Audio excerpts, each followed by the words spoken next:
మీరు కూడా నాలాగా ఫోర్ ఆర్మ్స్ ని బిల్డ్ చేద్దాం అనుకుంటున్నారా? అయితే వీడియోని సేవ్ చేసుకోండి. ఈ వీడియోలో టాప్ 3 వేరియేషన్స్ నేను మీతో షేర్ చేసుకుంటా. మన ఫోర్ ఆర్మ్ వర్కౌట్ లో ఫస్ట్ వేరియేషన్, మీ జిమ్ లో ఇలాంటి ఒక ఈజెడ్ బార్ ఉంటే తీసుకోండి. నేను ఇక్కడ ఈజెడ్ బార్ ఎందుకు తీసుకోమని చెప్తున్నా అంటే, ఈజెడ్ బార్ లో మన విస్ట్ పెయిన్ రాదు అండ్ మనకి పట్టుకునే దానికి గ్రిప్మెంట్ మంచిగా ఉంటది. ఇలా ప్లేస్ చేసుకోండి.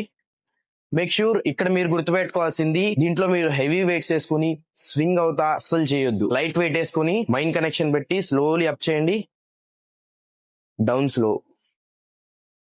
నెక్స్ట్ వన్, మీ జిమ్ లో ఇలాంటి ఒక కేబుల్ మిషన్ ఉంటే ఫస్ట్ ఈ కేబుల్ మిషన్ ని ఫుల్ డౌన్ చేయండి. నెక్స్ట్ వన్, ఇలాంటి ఒక బార్ తీసుకొని బ్యాక్ సైడ్ కి తిరిగి up, slowly down. Make sure ఇక్కడ మీరు గుర్తుపెట్టుకోవాల్సింది, అప్ చేసినప్పుడు 1 సెకండ్ హోల్డ్ చేయండి, డౌన్ చేసినప్పుడు మీ ఫింగర్స్ మొత్తం ఓపెన్ చేసి మళ్ళీ స్క్వీజ్ చేయండి. థర్డ్ వేరియేషన్, మీ జిమ్ లో ఇలాంటి ఒక బెంచ్ ఉంటే ఫస్ట్ ఈ బెంచ్ ని ఫుల్ ఫ్లాట్ చేసేయండి.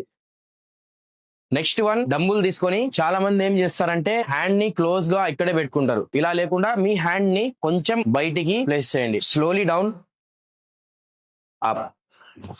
మేక్ ష్యూర్ ఇక్కడ మీరు గుర్తుపెట్టుకోవాల్సింది, కిందకి వెళ్ళేటప్పుడు ఫుల్ మీ ఫింగర్స్ ని మొత్తం ఓపెన్ చేయండి. ఓకే, అప్ చేసినప్పుడు 1 సెకండ్ హోల్డ్. ఐ హోప్ ఈ వీడియో మీకు అర్థమైంది అనుకుంటా. మరిన్ని వీడియోస్ కావాలంటే ఫిట్నెస్ ని ఫాలో చేయండి.